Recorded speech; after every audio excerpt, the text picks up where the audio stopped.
Hi friends, ನಾನು ನಿಮಗೆ ನನ್ನ ಹತ್ರ ಈಗ ಲೆಗ್ ಗ್ರ್ಯಾಂಡ್ನ 2 ಮಾಡಲ್ ಸ್ವಿಚಸ್ ಇದೆ. ಒಂದು ಲೆಗ್ ಗ್ರ್ಯಾಂಡ್ LG ಮತ್ತು ಲೆಗ್ ಗ್ರ್ಯಾಂಡ್ ಮೈರಿಸ್ ನೆಕ್ಸ್ಟ್ ಜನರೇಷನ್. ಇದು ತುಂಬಾ ಕ್ವಾಲಿಟಿ ಇರುವಂಥ ಒಂದು ಸ್ವಿಚಸ್ಸು. ಇದ್ರ ಬಗ್ಗೆ ನಮ್ಮ ಎಲೆಕ್ಟ್ರಿಷಿಯನ್ಗಳಿಗೆ ಯಾರೂ ಅಷ್ಟು ಗೊತ್ತಿಲ್ಲ ಲೆಗ್ ಗ್ರ್ಯಾಂಡ್ ಏನು ಅಂದರೆ. ಬಟ್ ಲೆಗ್ ಗ್ರ್ಯಾಂಡ್ ಬಗ್ಗೆ ನಾನು ರಿವ್ಯೂ ಮಾಡ್ತೀನಿ ನೋಡಿ. ನೀವು GM ಅಥವಾ ಲಿಶಾ ಅಥವಾ ಎಲಿಸ್ ಹಾಕೋದ್ರ ಬದಲು ಇದು LG ಮಾಡಲ್ ಹಾಕ್ಬೋದು. ಯಾಕೆಂದರೆ ಇದು 22 ರೂಪೀಸಿಂದ ಸ್ಟಾರ್ಟ್ ಆಗುತ್ತೆ.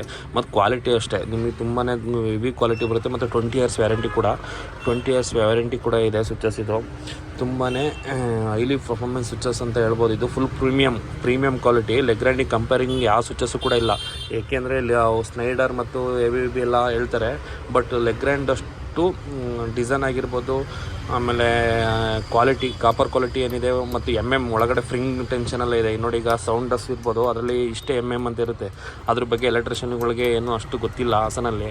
ಅದ್ರ ಬಗ್ಗೆ ನಾನು ಹೇಳ್ತಿದ್ದೀನಿ ನೋಡಿ. ತುಂಬಾ ಹೈ ಕ್ವಾಲಿಟಿ ಆಗಿರುತ್ತೆ. ನೀವು GM ಅದನ್ನ ಹಾಕೋದ್ರ ಬದಲು ಲೆಗ್ ಗ್ರ್ಯಾಂಡ್ನ LG ಮಾಡಲ್ ಹಾಕಿ ತುಂಬಾ ಕ್ವಾಲಿಟಿ ಇರುತ್ತದೆ ನೋಡಿ. ಇಲ್ಲಿ ಕಾಪರ್ ಕ್ವಾಲಿಟಿ ಆಗಿರ್ಬೋದು ಮತ್ತು ಇದೆಲ್ಲ ಕಾರ್ಬನಿಂಗ್ ಮೆಟೀರಿಯಲ್ಸ್. ಇದು ತುಂಬಾ ಬೇಗ ಬರ್ನ್ ಆಗಲ್ಲ. ನೀವು ಬೆಂಕಿಲಿ ಬರ್ನ್ ಆಗೋದಾದ್ರೆ ಏನಿಲ್ಲ ಅಂದ್ರೆ ಒಂದು ಹಾಫ್ ಆನ್ ಅವರ್ ಆದರೂ ಹಿಡಿಯುತ್ತೆ. ನೀವು ಬರ್ನ್ ಮಾಡಿಬಿಟ್ಟು ನೋಡಿ ಬೇಕಾದರೆ. ಇದು ಬಂದ್ಬಿಟ್ಟು ಮೈರಿಸ್ ಲೆಗ್ ಗ್ರ್ಯಾಂಡ್ ಮೈರಿಸ್ ಅಂತ. ಇದು ಪ್ರೀಮಿಯಂ ಕ್ವಾಲಿಟಿ ಸ್ವಿಚಸ್ಸು. ತುಂಬಾ ಹೈಲಿ ಪರ್ಫಾರ್ಮೆನ್ಸ್. ಇದರಲ್ಲಿ ಯಾವ್ಯಾವ ತುಂಬಾ ಮಾಡಲ್ ಇದೆ. ಈಗ ಏನಕ್ಕೆ ಇದು ಮೈರಿಸ್ ನೆಕ್ಸ್ಟ್ ಜನರೇಷನ್ ಏನಕ್ಕೆ ಬಿಟ್ಟಿದ್ದಾರೆ ಅಂದರೆ RTR ಅಂತ ಇದೆ. RTR ಮಾಡಲ್ ಬಂದ್ಬಿಟ್ಟು 100 ರೂಪೀಸಿಂದ ಸ್ಟಾರ್ಟ್ ಆಗುತ್ತೆ ಸ್ವಿಚಸ್ಸು. ಅದಕ್ಕೋಸ್ಕರ ಅದಕ್ಕೆ ಕಂಪೇರಿಂಗ್ಗೋಸ್ಕರ ಇದನ್ನು ಲೆಗ್ ಗ್ರ್ಯಾಂಡರ್ದೆ ಇದು ಮೈರಿಸ್ ನೆಕ್ಸ್ಟ್ ಜನರೇಷನ್ ಅಂತ ಬಿಟ್ಟಿದ್ದಾರೆ. ತುಂಬಾ ಇದು ಹೈ ಕ್ವಾಲಿಟಿ. ಮತ್ತು ಇದರಲ್ಲಿ ತುಂಬಾ ಮಾಡಲ್ ನೋಡ್ಬೋದು. ನಿಮಗೆ ಯಾವ್ಯಾವ ಕಲರ್ ಬೇಕು ಎಲ್ಲ ಥರದ ಸ್ವಿಚಸ್ ಕೂಡ ಸಿಗುತ್ತೆ ನೋಡಿ ಫ್ರೆಂಡ್ಸ್.